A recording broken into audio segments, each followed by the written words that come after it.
Hi friends, welcome back to my channel. இன்றைக்கி நம்ம மீன் fry எப்படி பண்ணலான்னு பார்த்துடலாம்.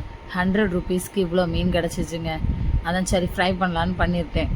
சிம்பிளாக தான் பண்ணியிருந்தேன். மஞ்சத்தூள், உப்புத்தூள், அப்புறம் வத்தல் தூள், மிளகுத்தூள் போட்டு நல்லா வரைச்சிட்டு நம்ம தேவைக்கேற்ப நல்லா காரம்லாம் தேவைக்கேற்றப்பில் போட்டு நல்லா வரைச்சி கொஞ்சம் நேரம் வச்சுட்டேன். மேரினேட் பண்ணி வச்சுட்டு அதுக்கு பிறகு எடுத்து ஃப்ரை பண்ணால் டேஸ்ட்டாக இருந்துச்சுங்க.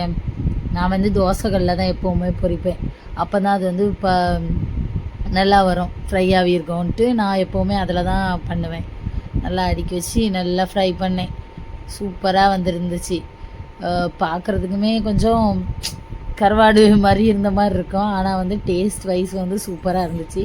இது இங்கே மாந்திலி மீன்னு சொல்லுவாங்க. என் ஹஸ்பண்ட் நேற்று தான் 100 ருபீஸ்க்கு இதை வாங்கிட்டு வந்தாங்க. நேற்று நாங்கள் வெளியே போனதுனால வைக்க முடியலை.